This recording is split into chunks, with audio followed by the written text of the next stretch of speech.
You ever been in a room where you feel like you're screaming but no one's listening?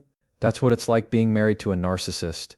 It's not loud, it's not obvious. It's subtle, slick, manipulative. It's control dressed up as care, criticism disguised as help, and silence served as punishment when you dare speak up. He doesn't hit you with fists, he hits you with silence, with guilt, with twisting your words until you're apologizing for things you never even did. He compliments you in public, then tears you down behind closed doors. He makes sure everyone sees the perfect couple while you're home walking on eggshells, doubting your own reality. He doesn't want a partner, he wants a mirror. Someone who reflects his greatness, praises his every move, and never questions his flaws. If you cry, you're too sensitive. If you speak up, you're crazy.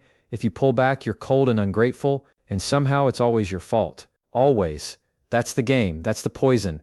And the longer you stay in it, the more you lose your voice, your identity, your spark. But the truth is his ego needs you to be small so he can feel big.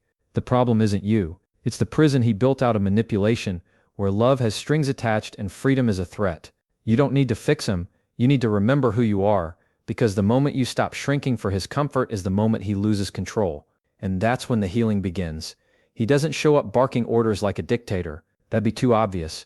Nah, he wraps control in softness, makes it look like love, dresses it up with "I'm just trying to protect you," or "I know what's best for us." He pretends it's care, but it's control in disguise. That's how he works. He doesn't say you can't wear that. He says, "Don't you think that's a bit much?"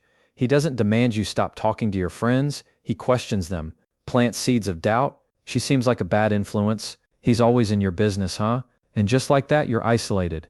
But he didn't force it. He guided you. Manipulation wearing the mask of concern. This isn't just a pattern, it's a calculated system. He wants you to depend on him for everything. Your thoughts, your choices, your emotions. You go to grab the keys and he asks, "Where are you going?" You say you want to go back to school or start working again, and he suddenly worries about how that'll affect the family. He positions his disapproval like wisdom, like leadership, but it's not partnership, it's ownership.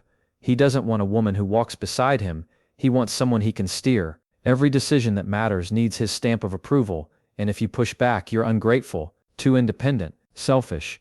It happens slowly so you don't see it coming. One moment you're strong, fiery, alive, then one day you're second-guessing everything. What to wear, who to call, how to speak. Because every time you do something that makes you happy, he finds a way to criticize it. Not loud, not direct, just subtle enough to shake your confidence and make you think maybe you are the problem. And that's the worst part. You start policing yourself. Editing your words, watching your tone, keeping your plans quiet because you already know how he's going to react, and you're just too tired for the drama.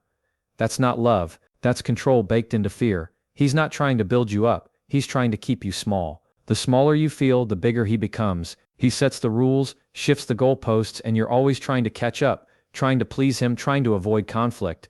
And he's sitting back, feeding off that power like it's oxygen. And he'll keep feeding as long as you keep shrinking. That's the truth people don't want to say out loud, because on the surface it doesn't look abusive. There are no bruises, no yelling fits in public, it's quiet control. The kind that eats away at your soul day by day until you don't even recognize the woman in the mirror.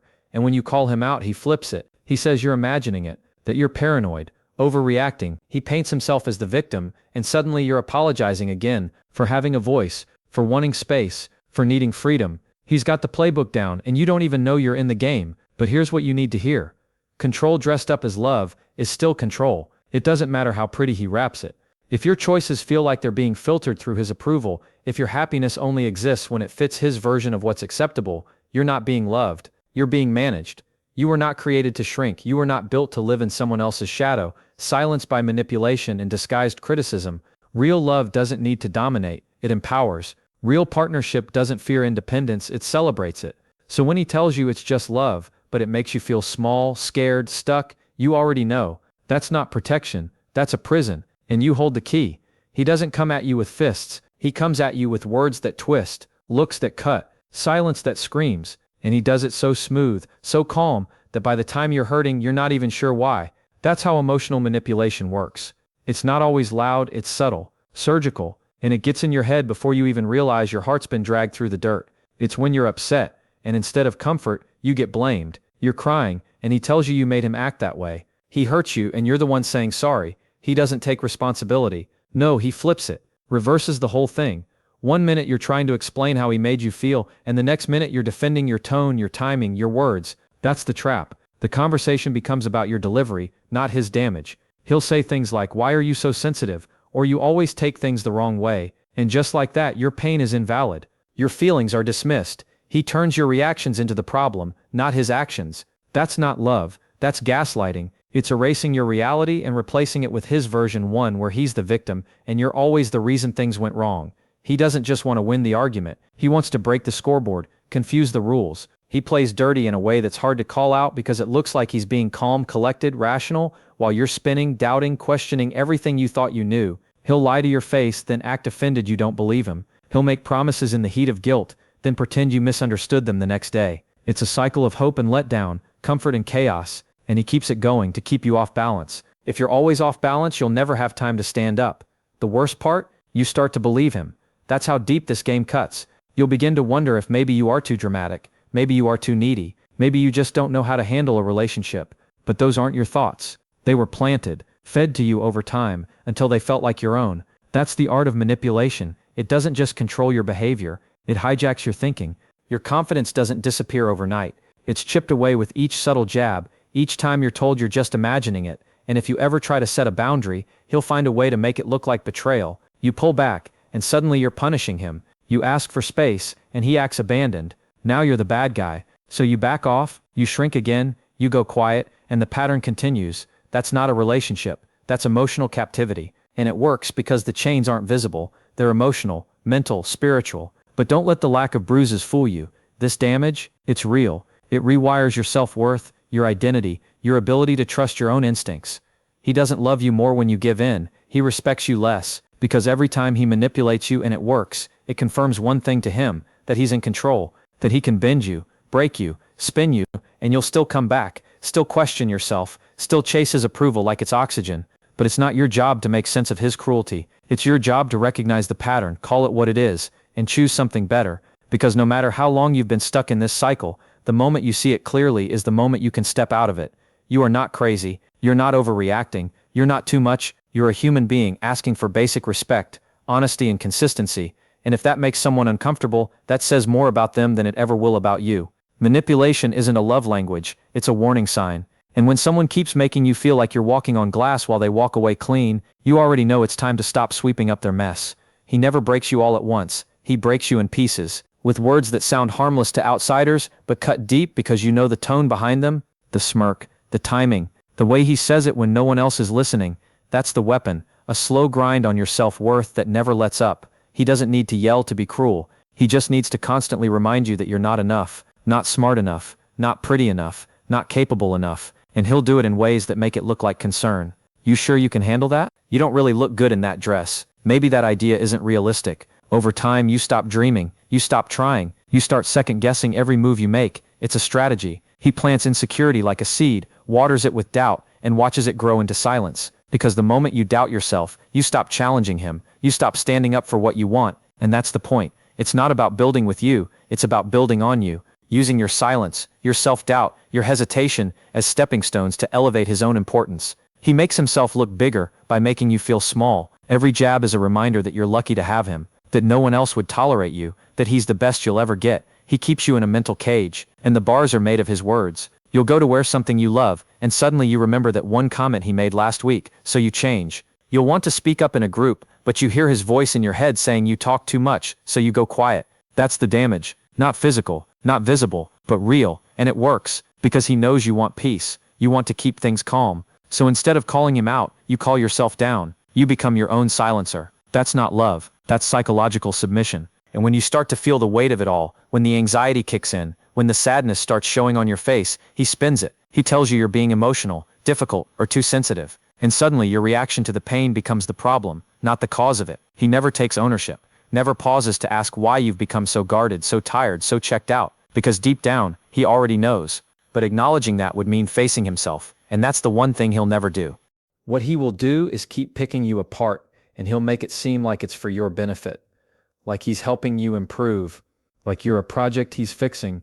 And when you start to internalize that, that's when the real damage sets in. Because now, even on your best days, you feel like you're not doing enough. You could be glowing and you'll still wonder if you're good enough. That's what his words do. They don't just hurt in the moment. They stay. They echo. They rewrite the way you see yourself. But here's the truth, you were never broken. You were never too much. You were never the problem. He saw your light, and instead of protecting it, he tried to dim it. Because your confidence threatens his control. Your voice disrupts his narrative. Your strength reminds him of his own weakness. And that's why he had to chip away at it. Not because you lack something, but because he did. You don't have to keep living like you're under review. You don't need someone grading your every word, your every outfit, your every idea. You deserve to feel safe in your own skin. You deserve to be around someone who speaks life into you, not doubt, who lifts you up, not tears you down just to feel taller. The moment you stop measuring your worth by his words is the moment you take your power back. You don't need permission to feel whole. You just need the truth, and the truth is you've been enough this whole time. It starts small, a comment here, a glance there, a slight twist of the facts that makes you pause and think, wait, did I really say it that way? He doesn't need to scream to confuse you. All he needs is doubt. Just enough of it to make you question what you saw, what you felt, what you heard, and before you know it, you're second-guessing your memory, your emotions, your reality. That's the game. That's how he wins, not with brute force, but with emotional manipulation that leaves you disoriented and apologizing for things you didn't even do wrong. When you finally build the courage to speak up, to say, that hurt me, he flips the script so fast it feels like whiplash. Suddenly the conversation's not about what he said or did, it's about how you misunderstood it. He was just joking.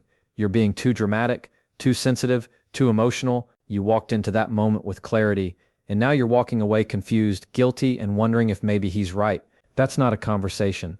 That's a psychological trap.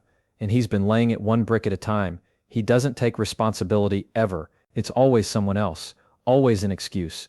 Always a justification. If he snapped at you, it's because you pushed him. If he ignored you, it's because you were acting distant. If he broke a promise, well, you shouldn't have expected so much. He rewrites every situation so that he comes out clean and you come out dirty. And the more you try to hold him accountable, the more he slips through your fingers. Like smoke. You can't catch him. You can't pin anything down. And that's exactly how he wants it. This kind of gaslighting doesn't just confuse you. It isolates you. Because now you don't even trust your own instincts. You start keeping your thoughts to yourself. You stop sharing with friends. You pull away from people who might challenge his version of the story. Because every time you speak your truth, he makes you feel foolish for even having one. That's how he keeps control, by making your silence feel safer than your voice, by making your confusion feel more familiar than your clarity, and then he uses your silence against you. He says, well, you never said anything before, you never had a problem with it until now, as if your quiet was consent, as if your shrinking was approval. But you know why you were quiet? You were tired, exhausted from trying to be heard, worn down from trying to prove things that should have been obvious. You were surviving. That's not weakness, that's self-preservation. The most dangerous thing about this manipulation is how normal it starts to feel, how much it blends into daily life. You stop recognizing it for what it is. You call it a rough patch, a communication issue, a misunderstanding. But deep down, something feels off. You feel it in your body, that tightness in your chest, that knot in your stomach before you speak, that mental rehearsal before every conversation. That's not love, that's survival mode. And it means something is deeply, deeply wrong. You don't need permission to trust your own experience. If you felt disrespected, you were. If you felt dismissed, you were. If you felt manipulated, you were. Your feelings are not up for debate. They don't need to be edited or softened to make someone else comfortable. They're real, they're valid, and if someone is constantly trying to erase them, that says everything about them and nothing about you. You are not the problem. The problem is the constant spinning, deflecting, denying. The problem is being made to feel crazy for noticing the patterns, for asking for basic respect, for daring to want consistency and honesty in a relationship. That's not asking for too much. That's asking for the bare minimum. And if someone can't give you that without twisting the knife when you ask, you already have your answer. The moment you stop explaining your pain to the one who caused it is the moment you start healing. You don't have to convince someone of your worth. You don't have to defend your truth to someone who keeps trying to bury it. You just have to trust it, own it, and walk in it. Because once you see the manipulation for what it is, you can't unsee it. And once you know your truth, no one can take it from you. He never says the words "I'm sorry" and means them, not in the way that heals, not in the way that restores trust, because to admit fault would mean giving up control, and that's not something he's ever willing to do. When he does say sorry, it's only to shut you up, to move on, or to avoid consequences. And even then it comes with conditions. I'm sorry you feel that way. I'm sorry but you shouldn't have. It's not an apology, it's a deflection dressed up as remorse. Every time something goes wrong, somehow it ends up back on you. It's your reaction, your attitude, your timing, always you, never him. You live in a cycle where conflict never leads to resolution, it just loops. He does something hurtful, you try to address it, he denies it, you argue, you get blamed, and then it disappears until it happens again and again and again. He might be charming the next day, he might act like nothing happened, he might even be extra sweet just to make you second guess your own hurt, but what he won't do is take real responsibility. He won't sit in the discomfort of owning what he did. He won't meet you in your pain and say that was my fault and I'll do better. Because for him, accountability feels like weakness, and weakness is a threat.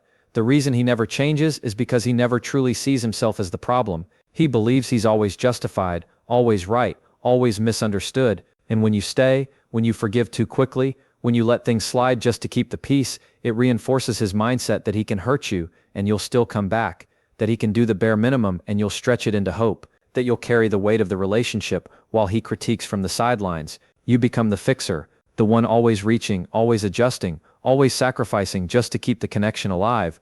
But a one-sided relationship isn't love, it's emotional labor, and it's exhausting. You start to think maybe if you just explained it better he'd get it. Maybe if you waited for the right moment, the right tone, the right words, he'd finally see the pain he's caused. But that moment never comes, because he doesn't want to get it. Understanding means change, and change means effort, and effort means humility, and none of that fits into the world he's built where he's always the hero and you're the overreactor. So he keeps doing what works for him, minimizing your feelings, dodging responsibility, and gaslighting the truth until you feel guilty just for speaking up. And here's the brutal truth, he doesn't need to change until you do, until you stop playing the role he's assigned you, until you stop accepting excuses as apologies, until you stop shrinking just to fit into a relationship that doesn't even see you. Change doesn't begin with him waking up one day and suddenly becoming a better man. It begins with you realizing you deserve better. Not someday, not if he improves, but right now. Because the longer you stay in a space where you're blamed for everything and believed for nothing, the more you forget your own value. You deserve someone who's not afraid to say, I hurt you and I'm going to make it right. Someone who doesn't just apologize with words but with changed behavior. Someone who doesn't need to be begged to understand, who doesn't punish you for holding them accountable, who sees your boundaries as strength, not rejection. You are not asking for too much by wanting respect, honesty, and emotional maturity. You're asking for the basics. And if someone makes you feel like that's a burden, they were never built to carry love in the first place. The most powerful move you can make is to stop waiting for him to take responsibility and start taking it for yourself, for your healing, your peace, your future. You don't need his permission to step into the life you deserve. You don't need his validation to trust your own truth. You just need the courage to walk away from the version of love that breaks you and toward the version that builds you. Because real love shows up. Real love takes ownership. Real love makes you feel seen, heard, and safe. And if he's not willing to do that, he doesn't get to have you. Not anymore. You've been carrying the weight of a relationship that was never built on love, only control. You've questioned your memory, your emotions, your instincts, because someone made you believe you couldn't trust yourself. You've bent over backwards to keep the peace, swallowed your voice to avoid another argument, tiptoed around his moods just to survive another day without chaos. And through it all, you kept asking yourself, what am I doing wrong? But the real question is, why are you the only one trying to make this work? This kind of relationship doesn't fall apart overnight. It breaks you piece by piece until you don't recognize yourself in the mirror anymore, until the confident, vibrant, joyful woman you once were is now walking on eggshells, second-guessing her every move, doubting her worth. And for what?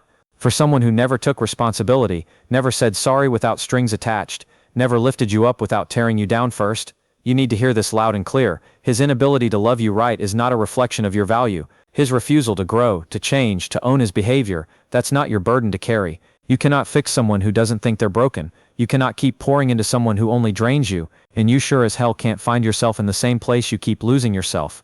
The moment you realize that love is not supposed to hurt like this, you take your power back. The moment you stop making excuses for someone who won't take accountability, you start healing.